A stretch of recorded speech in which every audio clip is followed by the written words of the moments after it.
তার পাতে ভাত দিইনি, তার সঙ্গে আলাপ করিনি, তার মূর্তি কিরকম রূপ তা আমার মনে পড়ে না। নিজে হাতে কোনোদিন শাঁখা পরিনি, নিজে হাতে সিঁদুর পরিনি, এই জন্য আমার মাও শাঁখা পরতো না। আমি বলি যে ভগবান তুমি যত পারো তত দুঃখ দাও, মরে শক্তি দাও সইবারে। তার দুঃখে দুঃখে দেহ আমার পাষাণ হয়ে গেছে, আমার আর চোখে জল আসে না। লক্ষণের বোন নাম উর্মিলা, আমার নাম উর্মিলা, রামের বোন নাম সীতা। কোনোদিন বউনে ঘর গৃহস্থ সে যদি থাকতে পারে তা আমি থাকতে পারবো না। ঠাকুর তোর সুখী থাকুক। কপাল দোষে হইলাম আমি অনুসারিণী, চারি যুগে আমি মাগো মন্দ ভাগিনী, চারি যুগে আমি মাগো মন্দ ভাগিনী। নমস্কার বন্ধুরা, আজ আপনাদের নিয়ে যাব সীমান্তবর্তী গ্রামের 95 বছর বয়সী এক বৃদ্ধা ঠাকুমার কাছে, যিনি মাত্র 11 বছর বয়সে বিয়ে করেছিলেন এবং তার পরের বছরই ওনার স্বামী মারা যায়। তারপর থেকে কিন্তু উনি আর বিয়ে করেননি। ওনার যে জীবন সংগ্রাম এতটাই কঠিন, সেটাই আজকে এই ভিডিওতে তুলে ধরবো। মাত্র 12 বছর বয়সে ওনার স্বামী মারা যায়, তারপর কিন্তু উনি আর কখনো বিয়েই করেনি। তবে উনি কেন বিয়ে করতে চাননি বা বিয়ে করেনি কেন, ওনার স্বামী মারা যাওয়ার পরে তিনি একা একাই থেকেছেন। কেন তিনি একা একাই থাকতেন এবং তার অতীত কেমন ছিল এবং ওনার বর্তমান অবস্থা কেমন আছে, বিস্তারিত তথ্য থাকছে এই ভিডিওতে। তবে ভিডিওটা সম্পূর্ণ দেখতে থাকুন, আশা করি খুব ভালো লাগবে। তবে বন্ধুরা চলুন যাই, ভিডিওটা শুরু করা যাক। বন্ধুরা এই মুহূর্তে উপস্থিত হলাম বাগানগ্রাম বাজার, যেটা সীমান্তবর্তী একটা গ্রাম। এখান থেকে সীমান্ত খুব কাছে। তো এই গ্রাম থেকে আজ এক বৃদ্ধা ঠাকুমার বাড়িতে যাব। ওই বৃদ্ধার খুব কঠিন জীবন কাহিনী। আর এই বাগানগ্রাম থেকে বনগাঁ প্রায় 15 কিলোমিটার এবং পাটশিমলে 5 কিলোমিটার। তবে চলুন যাই, আস্তে আস্তে সামনের দিকে এগিয়ে যায়। আর এই হচ্ছে বাগানগ্রাম বাজারটা। দেখি বৃদ্ধা ঠাকুমার জন্য কিছু ফল নিয়ে নিতে হবে। তো এই হচ্ছে ফলের দোকান, আগে জিজ্ঞেস করে নিই। আপেল কত করে? কোনটা? আচ্ছা, আর লেবু?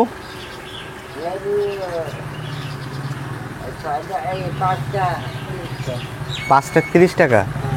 আর আঙুর কত? তো আপেল নিতে হবে 1 কেজি, আর মৌসুমি ফল কিছু নিতে হবে। থেকে ফলের দোকান থেকে কিছু ফল নেওয়া হলো ওই ঠাকুমার জন্য, কারণ উনি বৃদ্ধ তো ফল নেওয়াটাই আমি ভালো মনে করি। আর এই হচ্ছে মুদিখানা দোকান। তো এই মুদিখানা দোকান থেকে কিছু মুদি দ্রব্য নেব, যেটা শুকনো খাবার নিয়ে তারপর আস্তে আস্তে আমি আমার গন্তব্যের দিকে রওনা দেবো। দাদা চিড়ে কত করে? চিড়ে কত করে? 5 টাকা। হ্যাঁ 5 টাকা শোয়া। তো আর আখের গুড়? আখের গুঁড়ো মানে 6 টাকা। আর মুড়ি কত?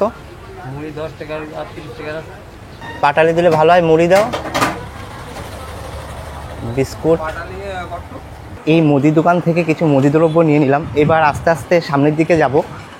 আর এখান থেকে একটু চা খেয়ে নেব। সামনে চায়ের দোকান আছে, ওই যে দেখা যাচ্ছে, ওই চায়ের দোকান থেকে একটু চা খেয়ে নেব।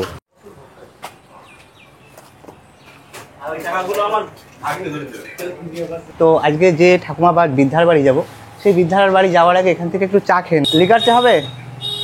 একটা লিকার চা দেন। আর এখানে চায়ের দোকানে এখন এই টাইমে সকালবেলা অনেক কথাবার্তা চলে। আপনার বাড়ি কি এখানে? না, আমার বাড়ি হচ্ছে বাগদাটা। বাগিতে? ও বাগি বলতে এই সাইডটা? এই সুন্দরপুর অঞ্চলে শেষ, আষাঢ় অঞ্চলে শুরু। ও আচ্ছা, মানে আপনার বাড়ি তো ব্রিজ পার হয়ে যেতে। হ্যাঁ। তা আপনাদের ওই নদীর অবস্থা কেমন এখন? ভরা জৈব। ব্রিজটা কেমন অবস্থা? একদিকে কাঁধ, একদিকে রয়েছে। হ্যাঁ, একদিকে খাদ আর একদিকে কাজ। একদিকে কাঁধ, একদিকে কাজ। আচ্ছা আচ্ছা, মানে খুব পরিস্থিতি খারাপ নাকি? কোনোরকম আছে, কষ্ট কষ্ট করে আছে। আচ্ছা, তার মানে আপনাদের বাড়ি বাগি, কিন্তু আপনারা বাজারটা ইউজ করেন এই বাগানগ্রাম বাজার? বাগানগ্রাম বাজার ইউজ করি। আচ্ছা আচ্ছা। তো শতকরা 99 জনের বাজারে প্রতিদিনই আসতে হয় এই বাগানগ্রাম বাজার। বাগানগ্রাম বাজারটা অনেকটাই বড়। আচ্ছা, এখানে তো হাটও হয়? হাট হয়, সপ্তাহে 3টে হাট হয়। দুটো বুধবার, রবিবার হচ্ছে সবজি হাট, আর শুক্রবারে কাপড়ের হাট হয়। আচ্ছা আচ্ছা। আর আপনারা মানে 90% এই বাগানগ্রাম বাজার? 99% বলা যায় বাগানগ্রামের পরেই আমাদের খরচা। তার ব্রিজে তো খুব প্রবলেম হয় তাহলে আপনারা? হ্যাঁ, মানে এই ব্রিজটা কতদিন ইউজ করছেন আপনারা? মানে এর আগে কি 2000 সাল থেকেই ধরে আমরা ইউজ করছি। তার আগের থেকে 2000 উড়ে যায়, তারপর আমাদের গ্রামবাসীরা মিলে ওই বাঁশকুটি দিয়ে ওই ব্রিজটা তৈরি করে। আগে খেয়া ছিল? বন্যার আগের থেকেই ছিল, 4 বছর আগের থেকে। মানে ওটা তেমন সম্ভবত 1995 সাল থেকে আমরা ওই বাঁশের শাখা তৈরি করি। 2000 সালের বন্যায় 5 বছর আগে ধরলাম, 95 ধর বাঁশের শাখা দিয়ে আমরা পারাপার হতাম। যেহেতু আমাদের রাত বেড়াতে কলকাতা থেকে কারো ফিরতে গেলে আগে চিন্তা হতো যে খেয়া পার হবো কি করে। খেয়াল রাত্রে যখন ট্রেনে উঠতে হবে তখন চিন্তা করতে হবে যে খেয়া পার হবো না কাপড় চোপড় খুলে হাতে ধরে সাঁতার কাটবো। তারপরে গ্রামবাসীরা মিলে এই চিন্তা ভাবনা করে বাঁশের সেতু তৈরি করে। বহু লেখালেখির পরেও কিন্তু পঞ্চায়েত বা সুন্দরপুর পঞ্চায়েত বা আষাঢ় পঞ্চায়েত উদাসীন, এসও অফিস উদাসীন, মানে এখনো ব্রিজ হয়নি, না কোনো কিছুই কংক্রিটের ব্রিজ হয়নি। হয়নি। তাহলে তো আপনাদের অনেক প্রবলেমও ফেস করতে হয়। হ্যাঁ, বহু সমস্যার মধ্যে সম্মুখীন হতে হয়। মাঝে মাঝে ওই বাসটা পড়ে গিয়ে ব্রিজ ভেঙে গিয়ে অনেকেই জলের পড়ে মানে অ্যাক্সিডেন্টও হয়। অ্যাক্সিডেন্ট হয়। আর বিশেষ করে চাপ হবে না কেন এই ব্রিজে? বয়রা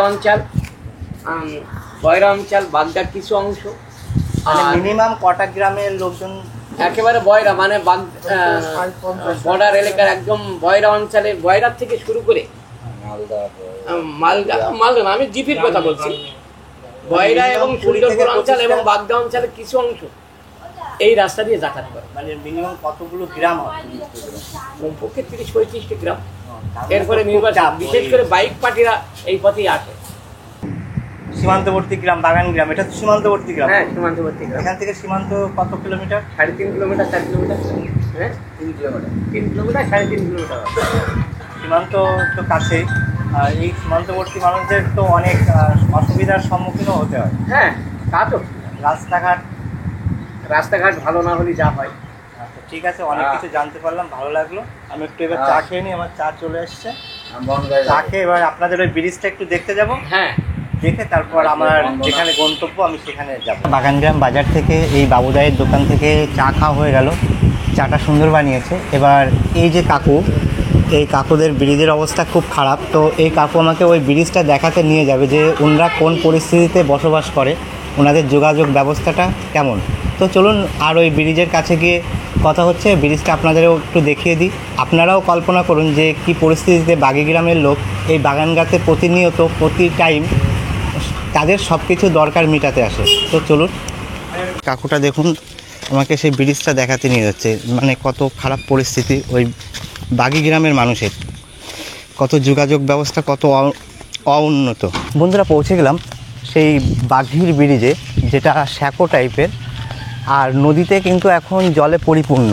এই নদীর নাম কুদালিয়া নদী। দেখুন কি পরিস্থিতি, আর কচুরিপানায় ভর্তি। আর এখানে পাট ধোয়ার কাজ চলছে। যে পাট চাষ হয় মাঠে চাষ হয়ে তারপর এখানে জাগ দেওয়া হয় নদীতে। দেখুন পাট জাগ দেওয়া রয়েছে। দেখুন কী পরিস্থিতিতে এখানে বসবাস করে মানুষ। নদীতে কিন্তু জলে পরিপূর্ণ।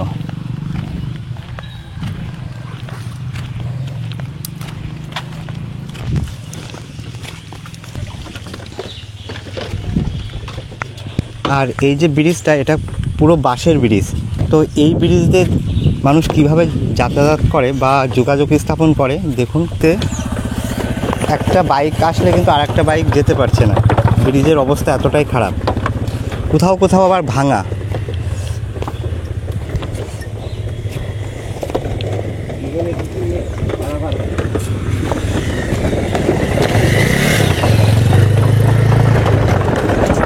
এখন এই হচ্ছে ব্রিজ, এই পাশটা হচ্ছে বাগানগ্রাম আর এই পাশটা হচ্ছে বাগি। তো এই পাশের অনেক গ্রাম আছে, না হলে 30টা গ্রাম। তো এই 30 গ্রামের মানুষ কিন্তু এই ভাঙা ব্রিজ ব্যবহার করে, এই ভাঙা শ্যাকো। আর নদীটা কিন্তু কচুরিপানায় ছেয়ে গেছে, আর এইদিকে জল পরিষ্কার আছে। তো দেখুন প্রচুর মানুষ কিন্তু যাওয়া আসা করছে এই ব্রিজ দিয়ে প্রতিনিয়ত। দাদা, আপনাদের বাড়ি কি বাগি? ও, আপনারা এই ব্রিজ দিয়ে কন্টিনিউ যোগাযোগ করেন? তা আপনাদের তো অনেক পরিস্থিতি বা অনেক সমস্যার সম্মুখীন হতে হয়। হতে হয়, কি করবো, এখন ব্রিজ ভেঙে গেছে। ব্রিজ তো ভেঙেও গেছে, তাই তো? ব্রিজ ভেঙে গেছে। এই ব্রিজ দিয়ে কি টোটো পার হয়? আগে হতো, এখন প্রতিবার ভেঙে যাওয়ার জন্য এখন টোটো পার হয় না। মানে প্রায় ভেঙে যায়, তাই তো? এই জন্য এইখানে তো ভাঙা অবস্থায় প্রায় ভেঙে। রুগী যদি যেতে হয় তা এই ব্রিজ যদি ঠিক হয় তাহলে 10-15 কিলোমিটারের মধ্যে আমরা হসপিটালে পৌঁছে যেতে পারি, নাই তো 30 কিলোমিটার ঘুরে আপনাদের হসপিটাল। রাত্রে কোনো ইমার্জেন্সি হলে এমার্জেন্সি হলে কোনো রকম ভ্যানে ট্যানে করে নিয়েছে, এদের এপারে অ্যাম্বুলেন্স ডেকে নিয়েছে, তাকে পার করতে হয়। এটা 30 তো কিলোমিটার। দেখছি তো একটা বাইক উঠলে আর একটা বাইক পার হতে পারছে না, মানে সিঙ্গেল যেতে হচ্ছে। আর ওই জায়গাটা পুরো ভেঙে গেছে, তাই তো? ভেঙে গেছে। তা দেখুন এই জায়গার পরিস্থিতিটা, অবস্থা দেখুন, এই জায়গার অবস্থা এটা পুরো ফাঁকা। এর উপর দিয়ে কিন্তু দেখুন মোটর সাইকেল, ভ্যান সব কিছুই যাচ্ছে। দেখুন এই জায়গাটা পুরো ভাঙা। তার মানে এই মানে স্কুল স্টুডেন্ট, তারপরে সব রকম মানুষ এই ব্রিজ দিয়ে পার হয়। হ্যাঁ, সব পার হয়। দুর্ঘটনাও তো ঘটে বোধ হয়। হ্যাঁ, মাঝে মাঝে ঘটে, ওটা আমাদের নিত্য সাথী। দেখুন কিভাবে যোগাযোগ স্থাপন করে এই বাঘি গ্রামের মানুষেরা, এবং বাঘি এবং পার্শ্ববর্তী 30টা গ্রাম এই ব্রিজের উপর নির্ভরশীল। এই ভাঙা বাঁশের ব্রিজ দিয়ে ছাত্র থেকে শুরু করে, স্টুডেন্ট থেকে শুরু করে এবং 30টা গ্রামের মানুষজন কিন্তু এই ব্রিজ দিয়েই যোগাযোগ স্থাপন করে। তো ওই দেখুন একটা ছাত্র এই ব্রিজ পার হয়ে কিন্তু স্কুলে যাচ্ছে। মানে বাঘি আর বাগান গ্রামের সংযোগ স্থাপনকারী যে ব্রিজটা, সেই ব্রিজটা অবস্থা খুবই খারাপ। বাঘি গ্রাম এবং তার পার্শ্ববর্তী যে 30টা গ্রামের লোকজন চলাফেরা করে, তাদের জীবন সংগ্রাম, তাদের যোগাযোগ ব্যবস্থা কতটাই কঠিন। তো চলুন এবার আস্তে আস্তে সেই বৃদ্ধা ঠাকুমার বাড়িতে যাব। আর কিছুটা দূর যেতে হবে, কারণ আমার একটু দেরি হয়ে গেল, ওই ব্রিজটা দেখাতে গেলাম, ওই জন্য একটু দেরি হলো। তো পৌঁছে যাব, তো চলুন। আর আমি যে ব্রিজটা গেছিলাম, ওই ব্রিজটা থেকে কিছু হেঁটে এসে একটা গলি পাওয়া যাবে, এই যে গলি। এই দিকে কিন্তু বাগানগ্রাম বাজার, প্লাস ওই ডান সাইডে চলে গেল বাঘির ব্রিজ। আর এই গলি দিয়ে কিন্তু আমি ওই বৃদ্ধা ঠাকুমার বাড়িতে যাব। তো চলুন, এখনও আমার অনেকটা হাঁটতে হবে। বন্ধুরা, বাগানগ্রাম বাজার থেকে এবং বাগিঘাট থেকে যে রাস্তা অতিক্রম করে তারপর একটা ঢালাই রাস্তা পেলাম, সেই ঢালাই রাস্তা থেকে প্রায় 1 কিলোমিটারের কাছাকাছি, 1 কিলোমিটার পুরো হবে না, এই রাস্তাটা কিন্তু আমি পায়ে হেঁটে আসলাম। আসার পরে এখানে এসে তো বিপদের সম্মুখীন। তো এই রাস্তা পেয়ে কিন্তু আমার হেঁটে যেতে হবে। দেখুন রাস্তার পরিস্থিতি দেখুন, পুরো জল, মানে জলে ওখানে থই থই করছে। তো দেখুন এই পরিস্থিতিতে কিন্তু এখানকার মানুষও কি সংগ্রাম করে, কারণ এখানে রাস্তাটা অসম্ভব খারাপ। আর এখানে একটা কথা আমি বলে দিই, কিছুদিন আগে একটা কমেন্ট এসেছিলো আমার একটা ভিডিও, একটা দাদা কমেন্ট করেছিলেন, দাদা তুমি তো প্রতিবন্ধী মানুষ, তুমি হ্যান্ডিক্যাপ মানুষ, তবে তোমার প্রায় ভিডিওতে হেঁটে হেঁটে ভিডিও করো, তা তোমার কষ্ট হয় না? তো হ্যাঁ, আমি সত্যি প্রতিবন্ধী মানুষ, কষ্ট হলেও আমার মনের জোরটা বেশি। এক পায়ের বল নেই, কিন্তু আমার মনের বল প্রখর, ওই জন্য আমি যে কোনো কাজে উতরে যাই। তো যাই হোক, এই যে রাস্তা, এই রাস্তাও কিন্তু আমাকে উতরে যেতে হবে। আর আর আজকে আপনাদের একটু ক্লিয়ার করে দিই, আমি প্রতিবন্ধী মানুষ। অনেকে জানতে চেয়েছে কোথায় প্রতিবন্ধী, তো এই কারণেই আজকে দেখাচ্ছি, কারণ আমার প্যান্টটা আজকে গোটাতে হচ্ছে, জল পার হতে হবে। তাই দেখুন এই যে প্যান্টটা গুটিয়েছি, আর এই যে আমার ডান পা আর বা পা, আর ডান পাটা হচ্ছে আমার সরু এবং ডান পায়ে কোনো বল নেই, পোলিও হয়েছিল এই কারণে। কিন্তু বললাম না ওই একটা কথায়, মনের জোরটা আমার প্রখর। তো এই মনের জোর নিয়েই কিন্তু আমি ন্যাশনাল খেলেছি, ন্যাশনাল মেডেল পেয়েছি, স্টেটে অনেকবার চ্যাম্পিয়ন হয়েছি, সুইমিংয়ে, ফেন্সিংয়ে। তো এটা কিন্তু সম্পূর্ণ মনের জোর এবং লক্ষ্য। সাথে সাথে কিন্তু এই ব্লগিংটাও করি এবং মানুষের জীবন সংগ্রাম তুলে ধরি। তো আমার ডান পায়ের জোর কম, ওই কারণে যদি রাস্তায় গর্ত থেকে যদি কোনো রকম পড়ে যায়, তো আমার এই ক্যামেরা সব কিন্তু নষ্ট হয়ে যেতে পারে জলে। তো এই জন্যে আমি জলটা পার হয়ে গিয়ে তারপর আবার কথা বলছি। তো চলুন এই রাস্তা দিয়ে কিন্তু এবার সংগ্রাম করব। বন্ধুরা দেখুন, এমন একটা রাস্তা দিয়ে যাচ্ছি, হাঁটু সমান জল, আর আমার এক হাতে কিন্তু চটি আর এক হাতে ক্যামেরা, এইভাবে সংগ্রাম করে কিন্তু। আর ওখানে একটা গর্ত আছে, ওই গর্তই ডান পা, বললাম না ডান পা কিন্তু ডেবে গেছিলো। যাই হোক, সৌভাগ্য আমার যে ফোনটা পড়ে যায়নি, ফোনটা পকেটে রেখেছিলাম। তারপরে একটু কম জলে এসে আমি আবার ভিডিও করছি। ঠাকুমার বাড়ি যেতে গেলে এর পাশে একটা রাস্তা আছে, এই রাস্তাতে যেতে হবে, কিন্তু ওই রাস্তায় এত পরিমাণ কাদা, যাওয়া অসম্ভব। তাই এই যে বাড়িটা, এই বাড়ির উপর দিয়ে যাব। তো দেখুন এখানেও কত কাদা আর গ্রাম্য পরিবেশ। দেখুন একটা গুলাও আছে বাড়িতে, গুলাটা দেখাই। দেখো গ্রাম অঞ্চলের বাড়ি তো, কত কাদা। এই কাদা অতিক্রম করে এবার আমার যেতে হচ্ছে, কত কষ্ট করে যেতে হচ্ছে। ওই কষ্ট করে কাদা অতিক্রম করে ঠাকুমার বাড়িতে পৌঁছাবো। ওখান থেকে আসলে জলে পরিপূর্ণ, তাই এই কাকুদের বাড়িটা ইউজ করলাম। আবার কিন্তু কাদা, এই যে দেখো কাদা কত, আর জল দেখো, ঠাকুমার বাড়ির রাস্তায় জল দেখো কত জল। আর অবশেষে কিন্তু ঠাকুমার বাড়িতে পৌঁছে গেলাম। এই হচ্ছে ঠাকুমার বাড়ি। দেখো বাড়িটা কত সুন্দর।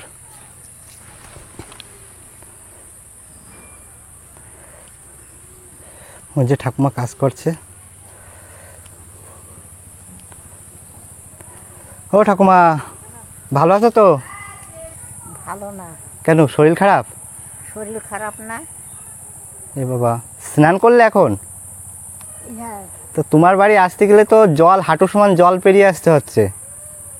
বলছি কি, দাঁড়াও, কাপড়টা নাড়ি দিয়ে নিয়ে যাবে। ঠাকুমা স্নান করে উঠলো, কাপড়টা এই গামছাটা নাড়ছে। এ দেখো, হ্যাঁ এদিকে বাগান, পুকুর, হ্যাঁ। ওই পায়খানা ঘর গেছে ভেঙে, এ করতে পারছি না। এমা পায়খানা ঘরও ভেঙে গেছে? ভেঙে গেছে, পায়খানা ঘরটা সেরো পাইয়েলো। হ্যাঁ। সেদিনই অশোক বাড়ি ছিল না, তাই একলা ওই সেই সাপলদের ঠেলিয়ে ওই ফেলে দিতে হবে, আগে তাই ফেলাই দিতে হবে। হচ্ছে না, আর ওদিকের বাগান, এদিকে সারা দিকে দেখো বাগান। হ্যাঁ, শুধু বাগানই তো দেখছে এইদিক দিয়ে, মানুষের মুখ দেখা যায় না। আর এইদিকে তো জলে ভরপুর। এদিকেরই অশোকের পুকুর, ওদিকে জলে ভরপুর, এদিকের পুকুর, এই বাগান, ঘরের মধ্যে সাপ পোকের এ রাত দিন গত গাড়ি বুঝিনি, আর উইটি খাইয়ে খাইয়ে সব শেষ করছে। তা খাওয়া দাওয়া করেছো? খাওয়া দাওয়া করে না এখনো করনি? তা কখন করবো? কি রান্না করেছো? ওই পান্তা ভাত আছে, মিঠু পানি তাই এমা পান্তা ভাত খাবা? হ্যাঁ। কি দিয়ে? কি দেখ খাই দেখ পানি। কালকে রাত্রে রান্না করেছিলে? কালকে দুপুরের সময় ওই একবার করে যাই হোক, তোমার জন্য খাবার আছে আজকে। টাকায় দেখো, বলছি এইসব দেখছো না, এই আর এইসব দেখতে পেয়েছে। কি হয়েছে হাতে? ও কই, ওই যে হাতে সাদা হয়ে গেছে কেন? ওই জল হাটকায় হাটকায় ওই জলে ইয়ে করি করি, মানে জল ওই ওই দেখো দেখেছো, টাল মারছে, তাই তো? বয়স হয়ে গেছে তো, কি করবো এখন, ওই একটু মাথা সাবধান। ঘষছে, এই অবস্থায় রাঁধতে গেলে ওই গামছা টামছা পিড়ায় পরা দেখো না, ওই করে রাঁধে আগুন টাগুন ধরে পুড়ি মুড়ি যাবো, কি করবে এই জন্য। মানে এই মাঝে মধ্যেই টাল খায়, তাই তো?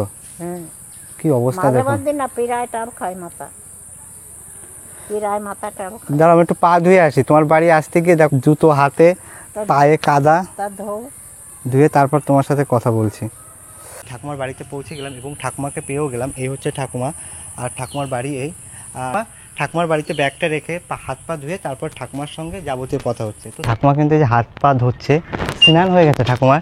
এবার আমি হাত পা ধোবো, ধুয়ে তারপর ঘরে ঢুকবো। ঠাকুমার ঘর, এই যে ঠাকুমার ঘর কত সুন্দর। দেখুন, ঠাকুমার বয়স কিন্তু 95 বছর। তো আগের বার এসেছিলাম তখন বুঝতে পারিনি, আমার ক্যালকুলেশন ভুল হয়ে গেছিলো, আমি 91 বলেছিলাম, কিন্তু ঠাকুমার বয়স 95 বছর। ওনার যে ভাই ছিল, সেই ভাই 98 বছর মরে গেছে। তো 2 বছর হয়ে গেছে মরে গেছে, উনি ভাইয়ের 5 বছরের ছোট। তো ওই হিসাবে ঠাকুমার বয়স এখন 95 বছর, তার একটু বেশি। তো দেখুন ঠাকুমা এখনও কিন্তু কত তরতাজা। তো চলুন পাটা ধুয়ে নিই এই কল থেকে, ঠাকুমার কল থেকে। আর এই যে দেখো তুলসী গাছ, ঠাকুমার কেবল স্নান করে তুলসী গাছে জল দিল। এবং এই হচ্ছে ঠাকুমার ঘর, এই ঘরে যাব এবার। ঠাকুমার ঘরে ওঠার জন্য সিঁড়িগুলো কত সুন্দরভাবে করা। আর ঠাকুমার ঘর তো আগের বার দেখিয়েছিলাম। আর এই যে ঠাকুমা। হ্যাঁ ঠাকুমা বলো। উইতেই দেখছো সব খাইয়ে সব করে এসে ঝাড়িছি ওই এখন বর্ষার সময় তো ওই আসবে একটু, তাই বলছি যে আরে কোন কালিগের ঘর, সেই ঘর বোধহয় সেই আমি এই আসি এই 30 বছরের বেশি, তা আসিতে সেই ওই ঘর বান্ধা। এই ঘরের বয়স 30 বছর হয়ে যাচ্ছে। হ্যাঁ। আর ওই যে রান্না করা আছে নাকি, ওই যে তোমার তো এই যে রান্নাঘর, তাই তো? তুমি একাই রান্না করো, একাই খাও, একাই থাকো, জীবন। তা বলছি বেড়ায় ওইসব ওই এতবেলা বেড়ায় ওই ঝাড়ছিলাম ওই পিছন দিয়ে। আচ্ছা, ওইটা দেখছে আর এসব তালি তুলি দেওয়া যাচ্ছে না, সব এই যে টিন দিয়া, ওখানে টিন দিয়া, ওই দেখো একটা কাগজ দেওয়া রয়েছে, ওই একটা এসব এই চাষের বেড়া, তাই সব ওই একটা কাগজ, ওই একটা টিন দেওয়া, একটা কাগজ দেওয়া, এই একটা টিন দেওয়া। মানে বর্ষার সময় তো তোমার কষ্ট আরো বেশি। এখনো কষ্ট হচ্ছে, কারণ তুমি সরে যাও কেন, ওই যে মাঝে মধ্যে টাল খাচ্ছে তাই না? তো ধরে সব বলো, সময় টাল খায়। তো ডাক্তার দেখিয়েছো, কিছু বলছে না? ডাক্তারে কি বলবে, ডাক্তারে বলে ওষুধ খাও, যাও ওইদিকে যাও। আর এই হচ্ছে ঠাকুমার ঘর, আর এটা হচ্ছে ঠাকুমার ঘরের মধ্যে আয়। হ্যাঁ, ঠাকুর ঘরটাকে দেখো। আর এই হচ্ছে ঠাকুমার ঘর। দেখো ঠাকুমার ঘরে কিন্তু শুধু ভগবানদের আর এই হচ্ছে ঠাকুমার শোবার খাট। এই এই একটা টিন দিয়ে তালি দেওয়া, বলা না যায় এই একটা টিন দিয়ে তালি দেওয়া। সব চালি দিয়া, তাই না? হ্যাঁ, তালি দিয়ে দিয়ে থুইছে। ওই একটা কাগজ দিয়ে তালি দেওয়া, ওই একটা হ্যাঁ, ওই তো দেখছি। ওই একটা ব্যাগ দিয়ে ওই ঘিরে থুইছে, সব ভেঙে ছিটে গেছে, তাই বুঝতে পেরেছ? হ্যাঁ, আর এই হচ্ছে তোমার সেই ছোটবেলার ছবি এটা। হ্যাঁ, সেই বাংলাদেশে থাকতে উঠলাম, সেই কালাচাঁদের মেয়ে আর আমি। এই কালাচাঁদ কে ছিল? ওই বচনের মেয়ে দেয়, কালাচাঁদের মেয়ে আর আমি। এই আর বৃন্দাবনে গেলাম, তাই এই ফটো উঠিলাম। ওই যে বৃন্দাবনের। ও ঠাকুমা, এইদিকে এসো, তোমার জন্য খাবার নিয়ে এসেছি। এটা শোনো, হ্যাঁ, এই দেখো, এই দেখিনি চাষের এতে সব খাইয়ে যাচ্ছে, ওই সব তালি তুলি দেওয়া হয়। মানে এত সুন্দর ঘরটা, কত সুন্দর ঠাকুরের ছবি রাখা। ওই হয়ে গেছে, টালি ভেঙে গেছে। ওখানে টালি ভেঙে গেছে বলে ওখানে জল পড়ে, তাই তো? রাতে থাকতে অসুবিধা হয়। আর এই সাজ খাটো হয়ে গেছে, তাই ওদিকে পানিয়ে জল পড়ি, ঘরের মধ্যে জল আসছে। মানে বর্ষার সময়, বর্ষা আসলে তোমার অবস্থা আরো খারাপ হয়ে যায়, হুম, কষ্ট বেড়ে যায়, তাই তো? যাও ওইদিকে যাও। আর এই হচ্ছে ঠাকুমার ট্যাঙ্ক, সম্পত্তি রাখা আছে ঠাকুমার সব। চোখে কম দেখো এখন। তুমি ওখানে বসো, একটু বসো। বলবো, তুমি এইদিকে এসো। এই বাঘ আর সিংহ আমি সেলাই করলাম। বাহ, দারুণ! দেখুন বন্ধুরা, কত সুন্দর হাতের কাজ ঠাকুমার। এই যে মায়ের ফটো, মা কালীর ফটোটা কত সুন্দরভাবে তৈরি করেছে। আর এই হচ্ছে বাঘ, চিতাবাঘ, পুরো হাতের কাজ, নিখুঁতভাবে। শিল্পী সত্তা, মানে ঠাকুমা কিন্তু শিল্পী। দেখুন কত সুন্দরভাবে এঁকেছে। আর কি কি আছে ঠাকুমা এরকম আঁকা? তুমি কখন, মানে যখন সময় পাও তখন আঁকো? না, সে আগের কালে করেছি, এখন কি? তো আগের কালে করেছে, এখন চোখের দৃষ্টি কমে গেছে অনেক, ওই জন্য এখন আর করে পারে না। না হবে, ঠাকুর ঘরে কারেন্ট দিলাম, তাই কি? চলো এবার ঠাকুমার ঠাকুর ঘর দেখবো। কারেন্ট এসছে কতদিন ঠাকুমা তোমার ঘরে? হ্যাঁ, কারেন্ট এসছে কতদিন তোমার ঘরে? কারেন্ট হুম, এই দেখো, এই খাটটা ভেঙে গেছে, হ্যাঁ। সেই ঠাকুর ঘর ঘুমিয়ে দেবো, পোস্টটাই থুইছি, বুঝতে পারলি? ও আচ্ছা, তাই এই যে উইতি খেয়ে ভেঙে দিয়েছে। হ্যাঁ, আর এই পেলা এই ঘিরে থুইছি, ওই টালি ভেঙে গেছে, তাই উইতি খাই ওই টালি দিয়ে থুইছি, ওই তাবু দিয়ে থুইছি, সব ওই ঘরে দেখা যাচ্ছে, দেখতে পাইছি, ওই তাবু দেওয়া, ওই তাবু দিয়ে সব তালি তুলি দিয়ে রাতে। আর এই খাটটা ভেঙে গেছে, এই উইটি খাইয়ে ভেঙে, তাই ভাঙা খাটে উই সারাই পাচ্ছি নি, তারই তক্তায় এই তক্তায় এইটুকান খাটোর এ দেওয়া ছিল কেন, তাই এই খুলে থুইছে। আর এই যে হচ্ছে ঠাকুমার ঠাকুর ঘর।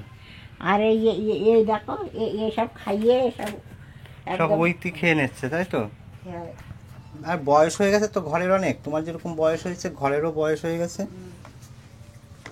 আর এই যে ঠাকুমার সিংহাসন, দেখো এই বয়সে দাঁড়িয়ে এখনো কত সুন্দরভাবে ঠাকুমা ঠাকুর পুজো করে।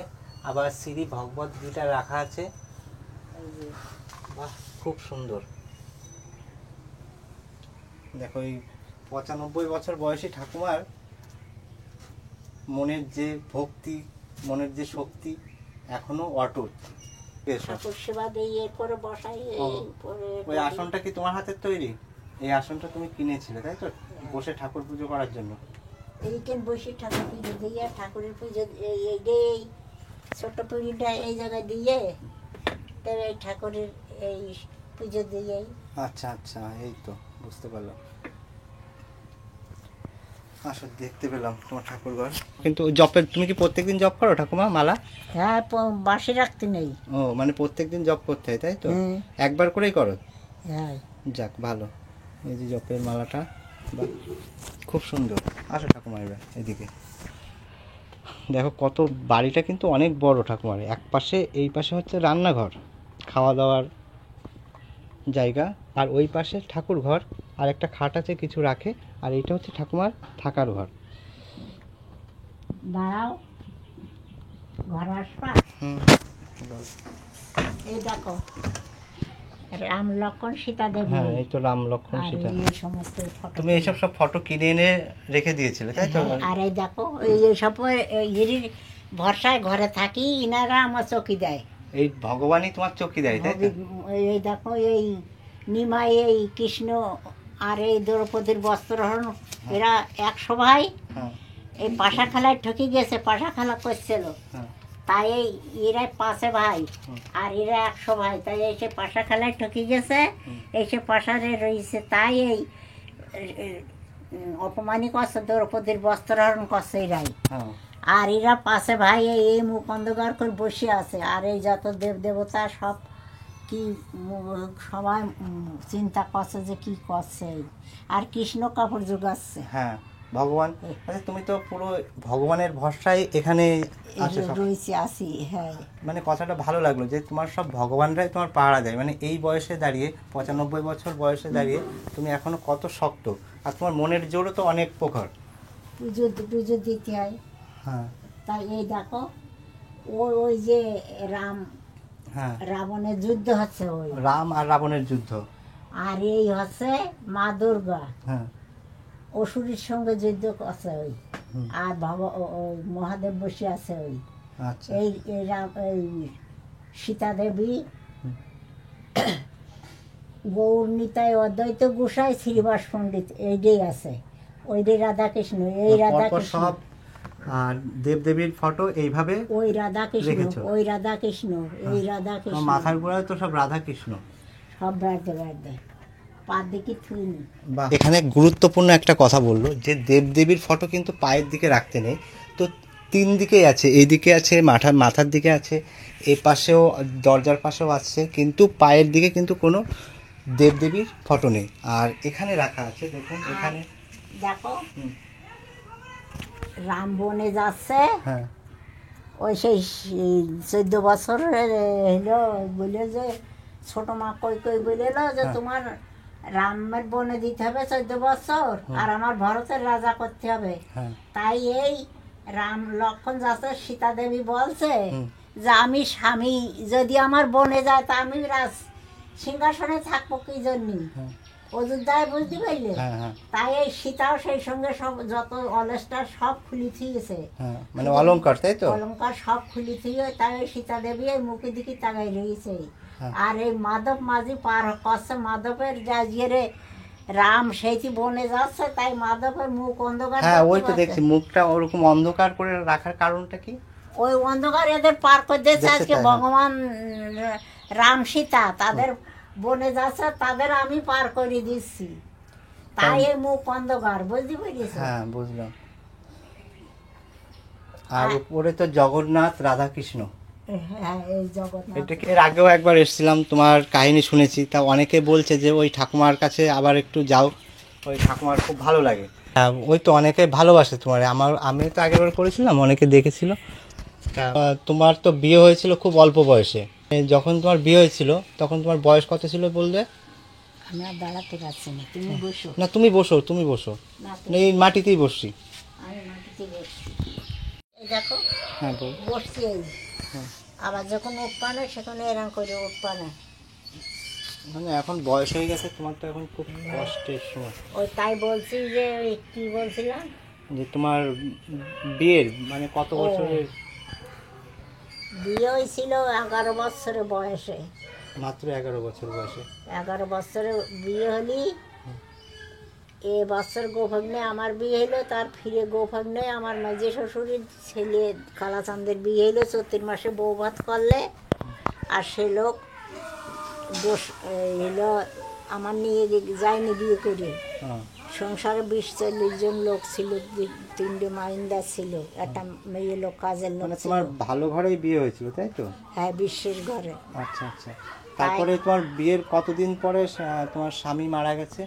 ওই তো বলছি যে 1 বছরের পরে কালাচাঁদের বিয়ে হইলো, এ গোভাগ্নে আমার বিয়ে হইলো, তার ফিরে গোভাগ্নে গোভাগ্নে তো বোঝো যেদিন ফাল্গুন মাস যায়, হ্যাঁ হ্যাঁ।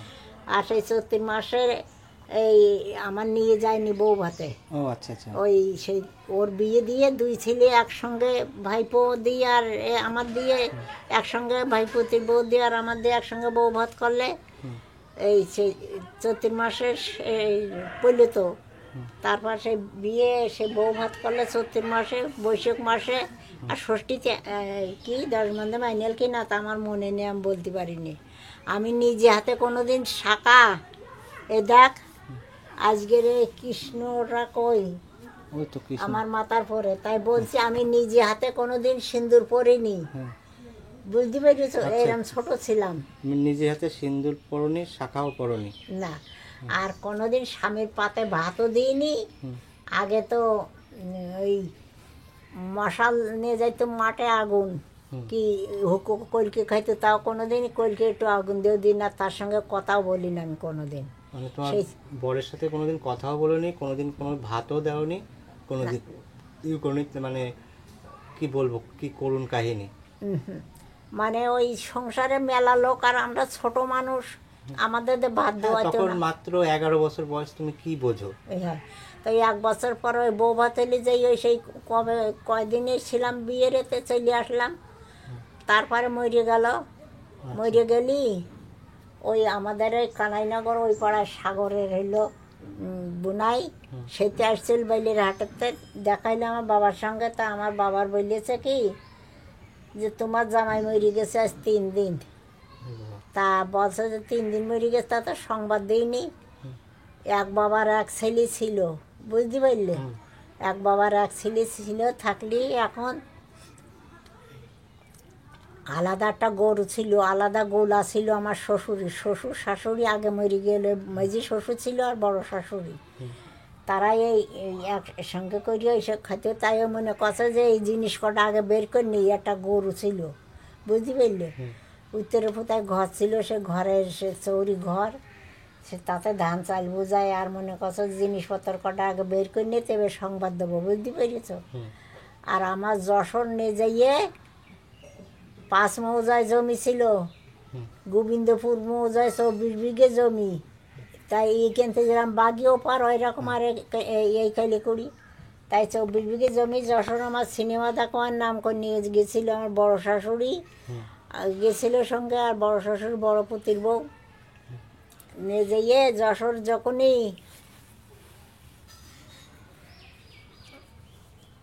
আমার বলছে হাকিমি বলছে তোমার বয়স কত বছর টাকা এবারটা, তা বয়স কত বছর এরা বলে দিয়েছে, বলবো আমার বয়স 18-19 বছর বয়স। তা আমি বলছি নি। তারপরে 18-19 বছর তখন হাকিমি মৌরির বললো যে মাথার কাপড় ফেলে দে। তখন এরম করতে রয়েছে আগের মানুষই তো ঘুমটার, তাই এরম করে সেখানে হাকিম মাথার কাপড় ফেলে দে, বললেন না বালিকায় জমি রেস্ট হবে না। তাই বললে ফ্রি দিলি, তখন ওই বললেন না বালিকা জমি রেস্ট হবে না। তাই বললি যশোর বারান্দি পাড়ায় নিয়ে গেল, হলো নিয়ে যাইয়ে ভরত বিশেষ শ্বশুর বাড়ি একদিন রাখলে, রাখি তারপর দিন আবার নিয়ে আসলো। সেদিনই সেদিন বললো যে জমি রেস্ট হবে না, নাবালিকা জমি রেস্ট হবে না। তাই সেদিনই ফিরিয়ে নিয়ে গেল যশোর ব্যাসপাড়ায়। ব্যাসপাড়ায় নিয়ে যাইয়ে আমার ওই ছোটো মাউর বাবার বাড়ি যশোর ব্যাসপাড়ায় নিয়ে রেখে তারপর দিন ওই কালাচান বাড়ি এসে মেজি শ্বশুরির মেজি ছেলে বাড়ি এসে টাকা নিয়ে ঘুষ নিয়ে দিয়ে তবে ওই জমি রেস্টি করে নিলে 24 বিঘে জমি, বুঝতে পেরেছ?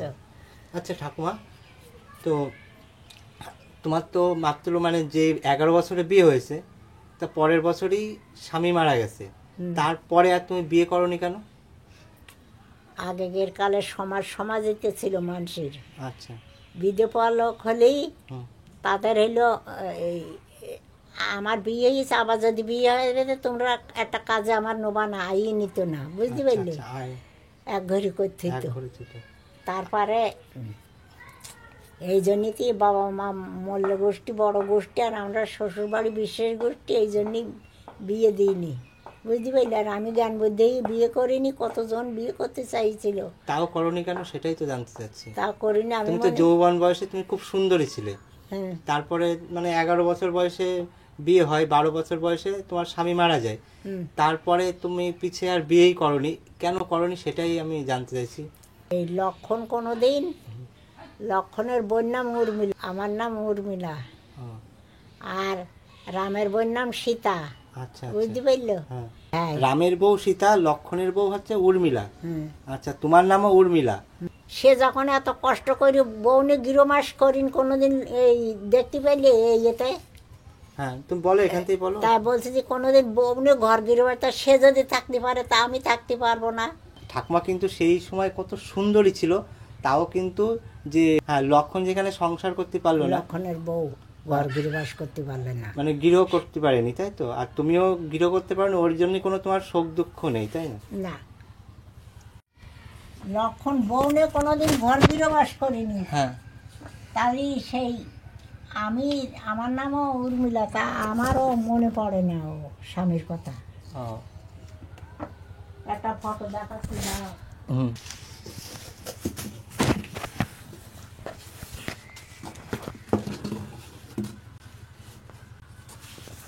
আমার তিন কালে, আমার তিন কালে,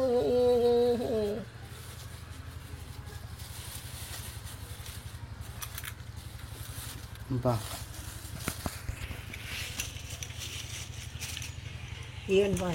ইয়ং বয়সে দেখো ঠাকুমা কত সুন্দর দেখতে ছিল। যৌবনকালে ঠাকুমার চেহারা কত সুন্দর ছিল, তাও কিন্তু তুমি বিয়ে করনি। তোমার তো অনেক বিয়ে করার জন্য অনেক ছেলেরা এসেছিল তো, টাইম আর বিয়ে মানে বিয়ের কথাই ভাবনি কেন? বিয়ের কথা ভাবেনি, আমার কোনোদিন বিয়ে করতে ইচ্ছে করেনি। যে একবার যখন স্বামী যখন থাকলো না, হ্যাঁ তখন আমি আর বিয়ে করব না। তাই এই ফটোটা দেখতে পেয়েছি। হ্যাঁ কত সুন্দর, তখন কত সুন্দর দেখতেছিলে। আচ্ছা ঠাকুমা বসো বসো, তোমার শরীর খারাপ, তুমি বারে বারে উঠে না। বসতি দাঁড়া। তো বন্ধুরা দেখুন, এই ঠাকুমা কিন্তু এখন সব কিছু দেখাচ্ছে। ঠাকুমার কাছে কিন্তু আগেও একবার এসেছিলাম, এই ঠাকুমার ভিডিও তখন অনেকেই দেখেছিল, অনেকেই কমেন্ট করেছিল। বা এখন কিন্তু আরও উনি আগের থেকে একটু দুর্বল হয়ে পড়েছে, কারণ ওনার বয়স বাড়ছে, প্রায় 1 বছর হয়ে গেছিলো। আমি এসেছিলাম, অনেকে কমেন্ট মানে অন্য একটা ভিডিওতে কিন্তু কমেন্ট করেছিল যে ওই ঠাকুমার কাছে আরেকবার যাও, ওই ঠাকুমার ভিডিও চাই। তো আমি চলে এসেছি। আর এখানে আরেকটা বিষয় বলি, মানে যেসব ঠাকুমার কাছে কিন্তু আমি একবার যাই, তাদের কাছে কিন্তু আবার যাই, কারণ একবার গেলাম ভিডিও করে আসলাম ওরকম কোনো ব্যাপার না, ভালোবাসার টানে আবার কিন্তু চলে যায়। তো আজকেও কিন্তু সেই ঠাকুমার কাছে আবার চলে এসেছি। মানে অনেকে এই ঠাকুমার ভিডিওটা দেখেছেন, আবার নতুন করে আবার একটু দেখবেন, খুব ভালো লাগবে।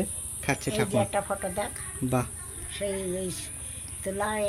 বাহ, এই তো সেই যৌবনকালের ফটো, হুম, কত সুন্দর দেখতে ছিল। এই একটা, ওই একটা। এই দেখুন সাজিয়ে রাখছে, স্মৃতি হিসাবে রেখে দিয়েছে। তো স্মৃতি হিসাবে দাদুর কোনো কিছু নেই? হ্যাঁ, স্মৃতিতে মানে যেরকম তোমার ফটো স্মৃতি হিসাবে রেখে দিয়েছো, দাদুর কোনো স্মৃতি নেই তোমার কাছে? বললাম না তো, আমি তার সঙ্গে কোনোদিন তার পাতে ভাত দিইনি, তার সঙ্গে আলাপ করিনি, তার মূর্তি কিরকম রূপ তা আমার তাও মনে দেখিনি, পড়ে না। মনে পড়ে না, তাই না, তো? ছোট নিজে হাতে কোনোদিন শাঁখা পরিনি, নিজে হাতে সিঁদুর পরিনি। এই জন্যে আমার মাও শাঁখা পরতো না, যে মেয়ে বিধবা হয়ে ওই খালি হাতে বেড়াবে আর আমি হইলো শাঁখা পরবো। তাই মা, তার জন্য তোমার মাও শাঁখা পড়তো না? না, আবার সিঁদুর পরতো না। যেখানে আইয়ে হতে হ্যাঁ, আইয়ে কাজে যাইতে তারাই সিঁদুর পরাই দিত, তাই তাছাড়া মা শাঁখা পরতো না। মারা ঠাকুমা তুমি একা একা তো প্রায় 80 বছর ধরে বাস করছো, তোমার কষ্ট দুঃখ এখন সেটা কিছু মনে পড়ে না? একা একা বাস করো, তার ভগবান, আমি বলি যে ভগবান তুমি যত পারো তত দুঃখ দাও, মরে শক্তি দাও সইবারে, যত পারো তত দুঃখ দাও, আমার সইবার শক্তি দাও। তাই ভগবান আমার শক্তি দিয়েছে, তাই এই যত দুঃখ এই শক্তিটি আমি এখনো বেঁচে আছো, হ্যাঁ। দিন কাটছে। ঠাকুমা তোমার জন্য, তুমি তো এখনো খাওনি, তোমার জন্য খাবার নিয়ে এসছে এবার। জানো তোমার জন্য আগে এইটা, এটা হচ্ছে শাড়িটা আছে দেখো। এই শাড়ি দেখছো কি জন্য? এমনি তোমার জন্য আমি বলেছিলাম না, তো এবার আসলে শাড়ি পরবা, তুমি পরে ঠাকুর দেখবা, এইটা দেখো পছন্দ হয়েছে কিনা। হাতি কাপড় পরতে পারিনি, এই গামছা মামছা এই পরিবার। না না পরবা, এটা কিন্তু দেখো পছন্দ হয়েছে তোমায়। পছন্দ হলেও দিতে হবে, ভাই যখন দেখছো তখন অপমানিত মানে অন্য কালার আনিনি, লাল। সব বেড়ায় আমার দেখিস আমি লাল কাপড় পরিনি, না ওই জন্যই আমি লাল নিয়ে আসিনি, এই কালারটা লাল চয়েস কাপড় করেছি। পরিনি, লাল বিলাস গায়ে দিনে তোমার না তোমার জন্য শুকনো কেন করি না। ছোড়াটা দিয়ে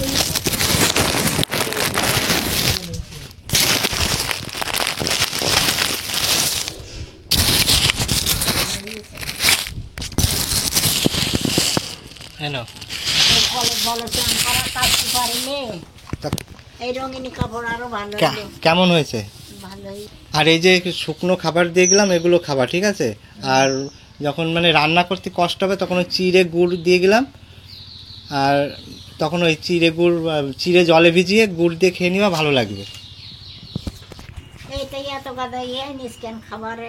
তা কি হয়েছে, তুমি খাবা, ফল খাবা, তোমার তো শরীর ভালো না ততটা, একটু ফল খাবা। এই দেখো দেখিস ইস, সবসময় গাটা হচ্ছে, বলছি কি সহ্য করতে পার- মুড়িয়ে নিতেছি আর এই ভাজা, হ্যাঁ তারপরে এই খিদে সহ্য করতে পারি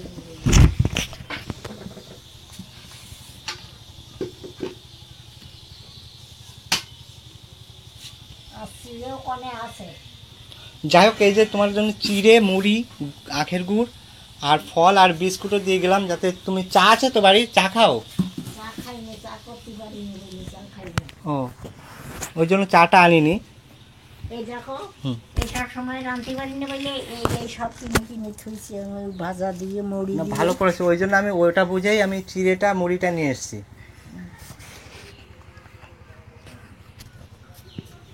বলছো তুমি একা কি করে থাকো ওই বাড়ি ওই ঘরে? হ্যাঁ তা আমি বললাম কি হুম। যে আমি ওই গান গাই। হ্যাঁ তা বলছো তুমি তোমার গান শোনে কিনা, হ্যাঁ রাত্রির কি করে থাকো? তা আমি বলছি আমি রাত্রির শুয়ে পড়ি গান গাই। তা বলছে তোমার গান শোনে কিনা? তা বলছে আমার গান আমি শুনি, হ্যাঁ আবার কিডা শুনবে? তাই বলছি সত্যকালে ছিলাম, সত্যকালে ছিলাম আমি সত্যনারায়ণ,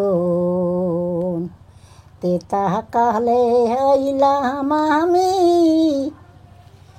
তেতা কালে হইলাম আমি রাম সুয়াগিনী, কপাল দোষে হইলাম আমি বনচারিণী, চারি যুগে আমি মাগো মন্দ ভাগিনী,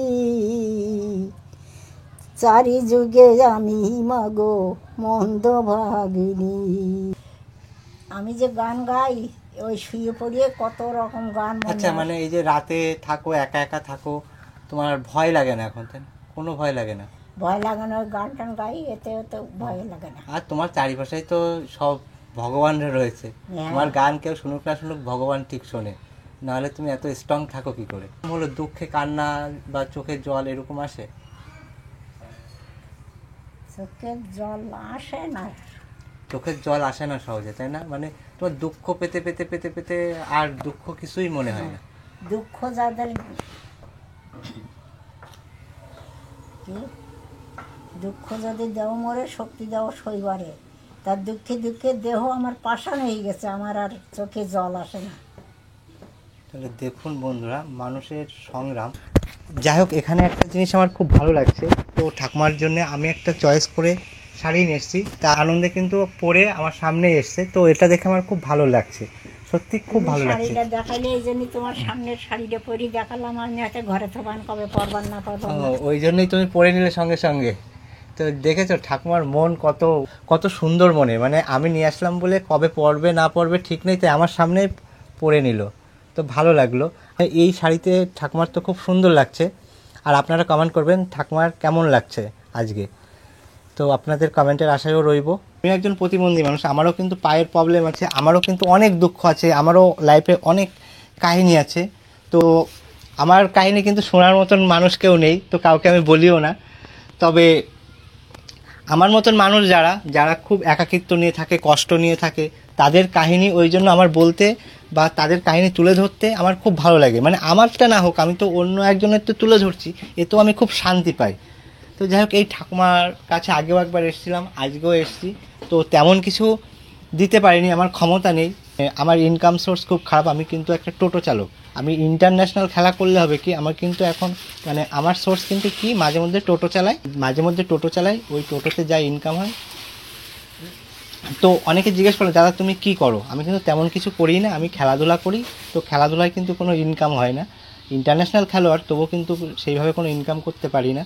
তো যাই হোক, ঠাকুমার জন্য যেটুকু পেরেছি নিয়ে এসেছি, আপনারা বা যদি কোনো এনজিও এই ঠাকুমাকে দেখতে চান বা ঠাকুমার সাথে কথা বলতে চান বা ঠাকুমাকে হেল্প করতে চান, তো তবে অবশ্যই কমেন্ট করবেন। তো যাই হোক, ভালো লাগলো ঠাকুমা। ফলগুলো কিন্তু কেটে কেটে খাবে। সে বুঝতে পারেছি তুমি হুম।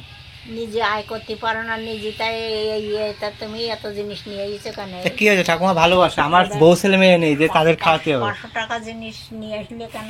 তাই কি হয়েছে, তোমার জন্য নিয়ে এসেছি ঠাকুমা। তো ঠাকুমা তো তার ঠাকুমা নেই বলে আবার পুজোর সময় আসবো, পুজোর সময় পুজোতে একটা শাড়ি দেবো তোমার। বলছি হুম। এই শাড়ি রয়েছে আবার লাগবে না, তুমি ঠাকুর তোর শাড়ি দিলি, হ্যাঁ। ঠাকুর তোর সুখী থাকুক। তুই তো সেরকম কাজ করতে পারিস নি, কিছু না, কত এ করিয়ে তা তুই সুখী থাক, ঠাকুর ভালো রাখুক। রাখে ঠাকুর আমার যেরকম রাখুক না কেন, আমি ভালো থাকি, ভালো আছি।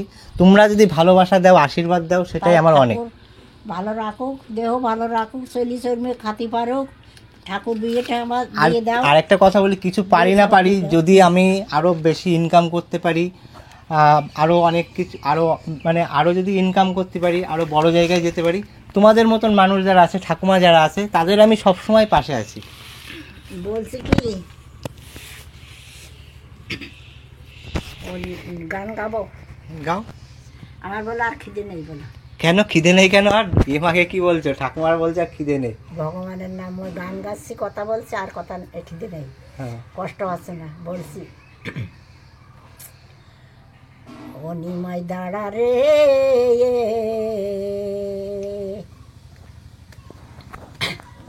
তোরে 10 মাস 10 দিন গর্ভে ধারণ করে ও নিমাই রেখেছিলাম তোরে, আমার যখন প্রসবের সময়। বন্ধুরা, জীবনের অন্যতম দিন কিন্তু আজকে আমার একটা, কারণ এই যে ঠাকুমার সাথে আজকে কথা বলছি, এই যে ঠাকুমার যে জীবন কাহিনী আজকে তুলে ধরলাম, এখানে একটুখানি বলি, ঠাকুমার কিন্তু মাত্র 11 বছর বয়সে বিয়ে হয়। সেই আমলে ঠাকুমার বয়স কিন্তু এখন 95 প্লাস। তো এই বয়সে দাঁড়িয়ে কিন্তু এখনও কত তরতাজা। আর 11 বছর বয়সে বিয়ে হয়, 12 বছরে ওনার স্বামী কিন্তু মারা যায়। তারপর থেকে কিন্তু উনি একাই এই যাবৎ পর্যন্ত, আজ পর্যন্ত একাই বসবাস করছে এই ঘরটায়। এই যে ঘরটা দেখতে পাচ্ছ, এই ঘরেই কিন্তু উনি বসবাস করছে। আর এরকম মানুষ, সংগ্রামী মানুষ, বা এই যুগে দাঁড়িয়ে, এখনকার যুগে এরকম ত্যাগ স্বীকার করে কিন্তু কেউ থাকবে না, যে সেই যুগেই দাঁড়িয়ে এখনো পর্যন্ত একাই বসবাস করছে। তো যাই হোক, এইরকম এক ঠাকুমার পাশে এসে গল্প করতে আমার খুব ভালো লাগছে। এনাদের পাশে থাকতে শুধু এই ঠাকুমা না, অনেক জায়গায় ঠাকুমাদের কাছে পৌঁছে যাই, তাদের যতটুকু পারি তাদের পাশে থাকি। ঠাকুমা, প্রণাম রইলো, আমার অনেক প্রণাম, ভালোবাসা রইলো। আর তোমার এই যে আশীর্বাদ, এই আশীর্বাদটাই আমার সব থেকে বড় পাওনা জীবনে। জানি না বিয়ে হবে কি না হবে, কিংবা বিয়ে করব কি না জানি না, কিন্তু যাতে তোমাদের মতো মানুষের পাশে থাকতে পারি, তোমাদের মতো মানুষের যাতে সেবা করতে পারি, সেই আশীর্বাদটাই দাও। আমি তো বলছি ঠাকুর এর বিয়ে দে দাও। না, বিয়ে দরকার নেই, যাতে শরীর গতি ভালো রাখো, আয় উন্নতি হোক, লোকে দান ধ্যান করুক, ওর কিছু পয়সা কম হবে না। তুমি আশীর্বাদ করলে কৃষ্ণ, তুমি চাগালেই আর কম হবে না। সব কিছু কিন্তু ওনার কাছ থেকে শুনলাম এবং ওনার সাথে কথা বললাম, বিস্তারিত ওনার সম্পর্কে জানলাম। তো যাই হোক বন্ধুরা, ভিডিওটা কেমন লাগলো অবশ্যই কিন্তু কমেন্ট করে জানাবেন। আর আপনি যদি নতুন হন তবে কিন্তু অবশ্যই একটা সাবস্ক্রাইব করে পাশে থাকবেন। আর যদি কোনো কিছু জিজ্ঞাসাবাদ থাকে, জানার থাকে, অবশ্যই কমেন্ট করবেন। তবে বন্ধুরা, বর্ষার সময় আপনারাও খুব ভালো থাকবেন, সুস্থ থাকবেন। আবার দেখা হবে নতুন একটা ভিডিওতে। ততদিন আপনারা ভালো থাকবেন, সুস্থ থাকবেন। Tata, bye bye. তো কানে ছিলাম আমি সত্যনারায়ণ, তেতা কালে হইলাম আমি, তেতা কালে হইলাম আমি রাম সুয়াগিনী, কপাল দোষে হইলাম আমি বনচারিণী, চারি যুগে আমি মাগো মন্দ ভাগিনী, চারি যুগে আমি মাগো মন্দ ভাগিনী, তেতা কালে ছিলাম আমি রাম সুহাগিনী।